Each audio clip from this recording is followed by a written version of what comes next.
9 जनवरी 2026 सुबह के 9:15 बजे। स्क्रीन पर दिख रहा ये सीसीटीवी फुटेज किसी फिल्म का क्लिप नहीं है।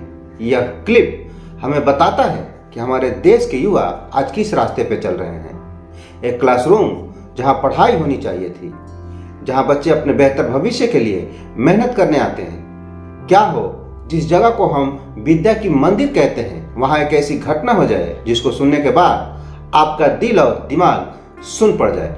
एक लड़की जो सिर्फ अपने सपनों को पूरा करना चाहती थी और एक लड़का जिसके सिर पर सिर्फ और सिर्फ प्यार का जुनून सवार था। एक प्रपोजल जिसे ठुकरा दिया गया और फिर सिर्फ 5 सेकंड और 2 गोलियां। एक जिंदगी खत्म और दूसरी जिंदगी मौत के कगार पर। यह कोई फिल्म नहीं है या कोई फिल्म की कहानी नहीं है। यह वो सच है जो 9 फरवरी 2026 के सुबह तरन तारण के एक लॉ कॉलेज में हुआ। एक क्लासरूम जो हत्या और गुनाह का गवाह बन गया। हेलो दोस्तों, आज हम बताने जा रहे हैं तरन तारण क्लासरूम शूटिंग की वो पूरी सच्चाई जो आपके रोंगटे खड़े कर देगी। क्योंकि कभी कभी रिजेक्शन सबसे खतरनाक हथियार बन जाता है। तो दिल थाम के बैठिए, क्योंकि अब शुरू हो रही है इस ट्रेजिक केस की चौंकाने वाली कहानी। तो चलिए शुरू से शुरू करते हैं। 9 फरवरी 2026 पंजाब के तरन तारण जिले के उस्मा गांव में बने माई भगोला कॉलेज, जहां आसपास के गांव के बच्चे अपने बेहतर भविष्य के सपने लेकर आते थे। यहां फर्स्ट ईयर LLB के 2 स्टूडेंट संदीप कौर और प्रिंस राज सिंह। संदीप कौर का उम्र लगभग 20 साल थी और वह नौशहरा पनुआ गांव की रहने वाली थी। वो एक दलित समुदाय से ताल्लुक रखती थी। संदीप कौर 7 बहनों में दूसरी नंबर की बहन थी और संदीप कौर के पिता पहले ही इस दुनिया से जा चुके थे। संदीप कौर के घर की स्थिति सही नहीं थी। उनकी मां हरजिंदर कौर घर की एक इकलौती सदस्य थी जो अपना घर चलाने के लिए मेहनत और मजदूरी किया करती थी। संदीप कौर की शादी पहले ही तय हो चुकी थी। संदीप कौर बहुत ही मेहनती, इंटेलिजेंट लड़की थी। वो लॉ की पढ़ाई करके परिवार को गरीबी से निकालना चाहती थी और यही वह वजह था कि संदीप कौर हमेशा अपने पढ़ाई पर फोकस रखती थी। उनकी बड़ी बहन सुमनप्रीत कौर भी इसी कॉलेज में पढ़ती थी और दूसरे तरफ प्रिंस राज सिंह, जिसकी उम्र 20 साल और मलिया गांव का रहने वाला था, वो भी एक दलित समुदाय से ही था। परिवार का इकलौता बेटा, उसके पिता CRPF में थे, जो उस वक्त अपने ड्यूटी पर बाहर पोस्टेड थे।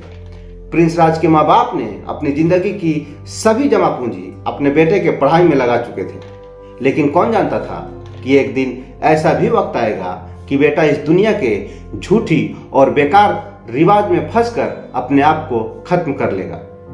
प्रिंस अपनी माँ के साथ रहता था। दोनों स्टूडेंट संदीप कौर और प्रिंस एक ही क्लास में पढ़ते थे, लेकिन उनका रिश्ता जो था वो दोस्ती से आगे निकल चुका था।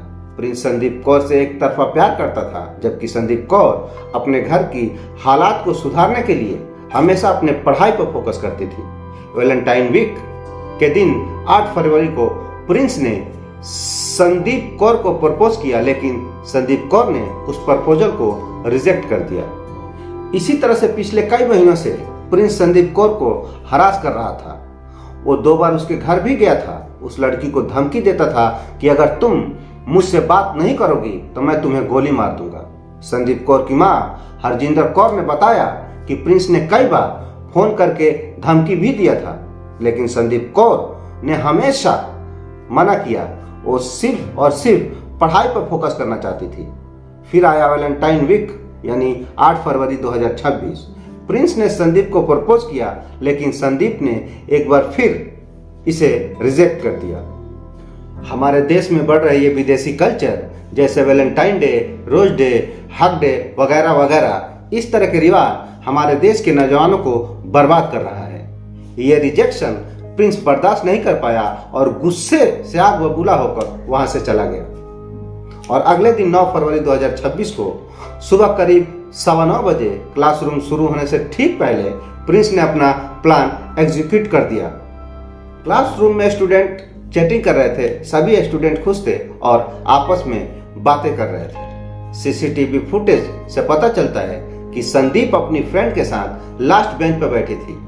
प्रिंस आया, उसके पास बैठा और थोड़ी देर बात की और फिर अचानक बैग से पिस्टल निकाली और पीछे मुड़कर संदीप के सिर पर पॉइंट ब्लैंक रेंज से गोली मार दी। संदीप वहीं पर गिर पड़ी और उसकी मौके पर ही मौत हो गई। इसके तुरंत बाद सिर्फ 4 या 5 सेकंड के अंदर ही प्रिंस ने उसी गन से खुद के सिर पर गोली मार ली। क्लास में अफरा तफरी मच गई, स्टूडेंट इधर उधर भागने लगे, पूरे कॉलेज में चीखें गूंजने लगी। चीख पुकार सुनकर वहां पर मौजूद स्टाफ क्लासरूम में पहुंचे और वहां का जो नजारा उन्होंने देखा तो उनके पैरों तले जमीन खिसक गई। संदीप कौर वहां जमीन पर बेसुध पड़ी थी और उसी के पास थोड़ी ही दूर पर प्रिंस जो था वो भी बेसुध पड़ा था। संदीप कौर को आनन फानन में उठा के अस्पताल ले जाया गया, लेकिन वो पहले ही इस दुनिया से जा चुकी थी। प्रिंस को भी गुरु नानक देव हॉस्पिटल अमृतसर में भर्ती किया गया, जहां उसकी कंडीशन क्रिटिकल बताई जा रही थी। उसे वेंटिलेटर पर रखा गया, लेकिन कुछ रिपोर्ट्स में उसकी मौत की खबर भी सामने आई, जो अभी तक पुलिस ने कंफर्म नहीं किया। पुलिस को सूचना मिलते ही मौके पर पहुंची तरन के एसएसपी सुरेंद्र लांबा और डीएसपी जगबीर सिंह की टीम ने जांच शुरू की। भारतीय न्याय संहिता की धारा 103 मर्डर और आर्म्स एक्ट के तहत एफआईआर दर्ज कर ली गई। दोनों के मोबाइल फोरेंसिक के लिए भेज दिए गए ताकि चैट्स और कॉल से रिलेशनशिप क्लियर हो सके। गन अनलीगल लग रही थी। प्रिंस के पिता सीआरपीएफ में हैं, इसीलिए लोगों ने शक किया कि शायद ये गन जो है वो प्रिंस के पिता की है, लेकिन जांच पड़ताल में पता चला कि ये जो गन है वो प्रिंस के पिता की नहीं बल्कि अनलीगल किसी से खरीदी गई थी। लेकिन अभी भी जांच जारी है। पता किया जा रहा है कि आखिरकार ये गन कहां से आई और कॉलेज में कैसे इंटर हुई। कैंपस पर एक्स्ट्रा फोर्स डिप्लॉय की गई, फोरेंसिक टीम बुलाई गई।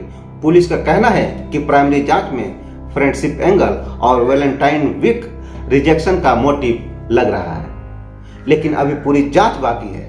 संदीप कौर के परिवार का यह दर्द जिंदगी भर रहेगा। मां हरजिंदर कौर ने कहा, प्रिंस ने न सिर्फ संदीप को मारा बल्कि मेरी सारी उम्मीदें, मेरी पूरी जिंदगी की मेहनत सबको मार दिया। परिवार ने 100 का अंतिम संस्कार करने से इनकार कर दिया था।